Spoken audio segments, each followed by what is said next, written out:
WhatsApp guys, this is me Lavchit Arora. स्वागत है आप सभी बच्चों का आज की इस क्लास के अंदर। देखिए, वो सारा अंतर जो आपने पिछली क्लास में देखा था टेक्स्ट और बाइनरी के अंदर, वही अंतर है बेसिकली सीएसवी और बाइनरी के अंदर। क्योंकि सीएसवी फाइल टेक्स्ट फाइल का ही एक टाइप है। जब हमें डेटा को टेबल की फॉर्म के अंदर दर्शाना होता है तब हम सीएसवी फाइल का चुनाव करते हैं, लेकिन जब हमें एक टेक्स्ट की फॉर्म में, एक पैराग्राफ की फॉर्म में डेटा लिखना है तो हम टेक्स्ट फाइल का चुनाव कर रहे होते हैं। ठीक है, अब बाइनरी फाइल की बात हो रही है तो मतलब हम दो जो हमारी बिट फॉर्म है उनकी बात करेंगे, किसकी, एक 0 की और दूसरी हम 1 की बात कर रहे हैं। हमारा डेटा इस फॉर्म में जाकर के, इस फॉर्मेट में जाकर के स्टोर होता है जो कि ह्यूमन रीडेबल नहीं होता है।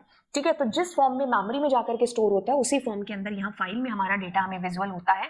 एंड जैसे हम बात कर लें किसी भी वीडियो की, इमेजेस की, पीडीएफ फाइल या फिर हम प्रोग्राम्स की, तो ऐसे किस्म के डेटा के लिए बाइनरी फाइल का चुनाव है जो किया जाता है। क्योंकि ह्यूज अमाउंट ऑफ डेटा जब हम स्टोर करते हैं तो हम इसके अंदर आसान होता है, क्योंकि जो है ये बड़े डेटा को बड़े आसान तरीके से हैंडल कर लेती है और प्लस ये ह्यूमन रीडेबल नहीं होती है और इस वजह से ये सिक्योर भी ज्यादा मानी जाती है as comparatively to CSV and text file के मुकाबले। वही जो हमारी सीएसवी फाइल है, वो जब हमें डेटा को टेबल की फॉर्म में लिखना है, मतलब हमें रोज और कॉलम्स की फॉर्म में लिखना है और हम चाहते हैं कि that would be human readable, that time हम यूज कर रहे होते हैं सीएसवी फाइल का। ठीक है, अब इसमें क्या है, डेटा जो है हमारा वो कॉमा से सेपरेट होता है। बाय डिफॉल्ट इसमें जो डेलीमीटर यूज होता है, comma separated value CSV file में, दैट इज कॉमा। इसके अलावा भी डेलीमीटर हम यूज कर सकते हैं, बट बाय द वे इसके नाम से हमें पता चल रहा है कि बाय डिफॉल्ट डेलीमीटर है, that is what, comma. Okay, वहीं पर हम कोई डेटा सेट है या हम स्प्रेडशीट वगैरह की बात करते हैं, जब हम रिकॉर्ड्स टेबल की फॉर्म में देखते हैं तो वो हमारी सीएसवी फाइल है। ठीक है, हमारी बाइनरी फाइल की बात करें तो हमारी binary file is non human readable. ठीक है, इसलिए ये फास्ट भी है क्योंकि इसमें यहाँ पर एनकोडिंग और डिकोडिंग की जरूरत नहीं पड़ती है।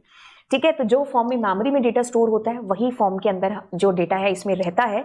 और अगर हमें फ्यूचर में कभी कन्वर्जन करने की जरूरत पड़ती भी है तो हम जो है अपिकल मॉड्यूल या अलग मॉड्यूल्स वगैरह का यूज करके वो चीज़ कर रहे होते हैं। बाकी हम जब फाइल्स के अंदर, मतलब हमें चाहिए कि फास्ट काम करे और लार्ज अमाउंट ऑफ डेटा जो कि स्पेशली नॉन टेक्स्ट डेटा हो, मतलब ह्यूमन रीडेबल ना हो, तब हम इस बाइनरी फाइल का चुनाव है जो कर रहे होते हैं।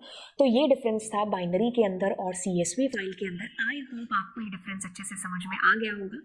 तो चलिए फिर मिलते हैं आपसे अगली क्लास में। Bye bye all.